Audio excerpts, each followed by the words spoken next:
이제 바울의 2차 전도 여행이 시작되었죠. 마가를 2차 전도 여행에 동참하게 할 것인가 아닌가에 대한 입장차를 결국 줄이지 못한 이제 바울과 바나바는 아쉽게도 서로 다른 길을 가게 되었습니다. 그동안 바울이 이제 교회 공동체에 받아들여질 수 있도록 앞서서 도와주고 이 전도 여행의 고된 여정을 늘 함께 해주었던 신앙의 선배이자 든든한 동역자인 바나바와 다른 길을 가게 된 것, 그와 헤어지게 된 것은 바울에게 큰 아쉬움으로 아마 남았을 겁니다. 또한 이제 곧 2차 전도 여행을 앞두고 앞으로 어떤 일들이 일어나게 될지 예측이 안 되는 상황 앞에서 함께 사역하던 이 가장 중요한 멤버들마저 바뀌는 것이 참 부담이 되었을 텐데요. 여러분도 경험해 보셨겠지만 늘 내가 해오던 일도 새로운 멤버들과 함께 해야 되는 상황이 되면 서로가 손발을 맞추는데도 당연히 시간이 걸리고 또 생각을 맞춰가는 데는 더더욱 이제 시간이 걸리고 그 과정에서 오해나 갈등들이 발생하거나 예기치 못했던 변수들이 생기기 때문에 이것이 정말 쉬운 일이 아니었고 마음에 큰 부담이 됐을 것은 어렵지 않게 상할 수 있습니다. 저도 저의 경험을 떠올려 보면 그렇게 새로운 환경에서 새로운 사람들과 일을 시작하는 그 시기에는 저 스스로 굉장히 예민해지고 또 대비하지 못했던 이제 상황들에 대한 그런 게 발생하는 것에 대한 스트레스나 긴장이 많아지는 시기였기 때문에 더 다른 때보다 매사에 조심했던 기억이 나는데요. 그런데 오늘 말씀 속 바울을 보면 이제 그는 복음을 전하기 위해서 그런 자신의 여러 가지 사사로운 감정들을 티내지 않고 빠르게 추스린 다음에 조직 개편에 들어가게 됩니다. 신라와 함께 2차 여행을 시작하게 된 이후 그는 이제 사역에 새로운 바람을 일으켜줄 디모데를 동역자로 세우게 되는데요. 디모데는 오늘 말씀에 나왔던 것처럼 루스드라와 이고니온 교회로부터 그 교회 형제들로부터 칭찬받는 사람이었습니다.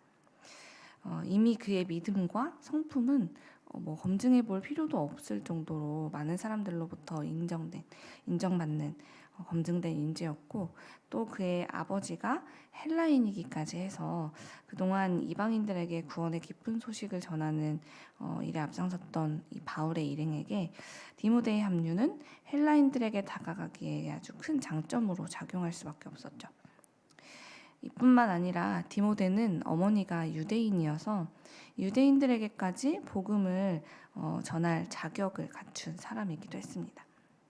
비록 그의 아버지는 헬라인이었지만 유대인들의 전통에 따르면 유대인의 정체성은 모계를 따르기 때문에 어머니가 유대인이면 유대인으로 간주되었다고 해요.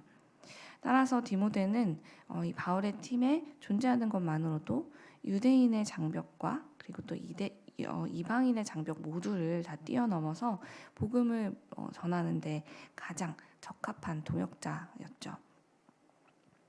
그런데 이제 바울은 2차 전도 여행에서 이렇게 인사 개편만 한 것이 아니라 그간 자신에게 익숙했던 사역의 방식, 그다음 그런 익숙했던 사고, 그 생각까지도 변화를 주고 있는 것을 오늘 볼 수 있는데요. 그는 지금까지 복음을 전하면서 이제 이방인들에게 사람들에게 할례를 강요했던 적이 별로 없어요. 그런데 이례적으로 오늘 본문에서 디모데에게 할례를 행하는 장면이 3절에서 나오게 되는데요. 그가 왜 이런 그간 하지 않았던 할례를 강건하고 이렇게 직접 행하는 일까지 디모데에게 행했을까를 생각해 보면 그 이유는 가장 먼저 디모데를 위함이었습니다. 바울은 그동안의 전도 여행을 하면서 어느 도시를 가든 이방인에게만 복음을 전한 게 아니라 가장 먼저 그 도시에 있는 회당, 유대인들이 모여있는 회당을 찾아가서 그들에게 복음을 전하곤 했는데요. 이번 여행에서도 회당을 찾아가서 복음을 전하는 일은 계속될 예정이었죠. 그런데 문제는 그들이 회당에 가서 복음을 전할 때 만나게 될 그 대상들, 그 유대인들 중에는 이 바울 일행의 새 멤버인 디모데가 아버지가 헬라인이라는 것, 그래서 그가 아직 할례를 받지 않았다는 사실을 알고 있는 사람들이 있다는 것에 바울은 그것을 그냥 넘어가지 않았습니다. 이방인인 우리의 생각에는 그게 뭐 그렇게 큰 문제인가 하고 아무렇지 않게 넘어갈 수 있지만, 유대인들의 사회에서는 할례 받지 않은 사람은 아주 부정한 존재로 여겨졌습니다. 따라서 디모데가 아무리 어머니가 유대인이어도 그가 할례를 받지 않았다는 것 때문에 그가 무슨 말을 하더라도 유대인들은 그의 말을 들으려고도 하지 않고 그를 향해서 문을 닫을 게 불보듯 뻔했죠. 디모데가 할례를 받지 않았다는 이유로 복음의 씨를 아예 뿌리지 못하는 그런 상황이 혹여 생길까봐 그러지 않도록 바울은 지금까지 그가 해왔던 방식과는 다른 방식을 선택합니다. 지금까지는 이방인들을 배려해서 할례를 강권하지 않았지만, 이번에는 정반대로 믿음의 방식이 유연하지 못한 유대인들을 배려해서 디모데에게 할례를 받자라고 이야기를 하게 된 것이죠. 그렇게 된다면 디모데가 헬라인들 가운데서나 유대인들 가운데서나 마음껏 복음을 전할 수 있게 될 테니 말입니다. 사실 디모데의 입장에서도 지금까지 받지 않았던 할례를 이렇게 갑작스럽게 행한다는 것이 쉬운 결정은 아니었을 텐데요. 참 오늘 말씀을 보면 그럼에도 그 역시 기꺼이 유대인들에게 예수 그리스도의 사랑을 전하기 위해서 유대인들 앞에서 자신이 유대인과 같이 되는 그 방법, 할례를 받는 것을 자기도 그것을 기꺼이 받아들이는 것을 오늘 말씀에서 우리는 볼 수 있습니다. 바울의 두 번째 전도 여행은 이렇게 자신들의 지난 경험에 의해서 익숙해졌던 방법들, 그런 생각들, 그리고 익숙한 환경과 사람들까지 다 내려놓고 온전히 하나님께서 이끄시는 대로 자신들을 변화시키고 내어드린 이 믿음의 사람들의 헌신과 노력으로부터 시작되고 있는 것을 우리는 오늘 말씀을 통해서 보고 있는 것이죠. 이뿐 아니라 바울은 2차 전도 여행에서 하나님께서 자기가 계획했던, 그러니까 바울이 계획했던 모든 길을 계속 막으시는 것을 경험하게 되는데요.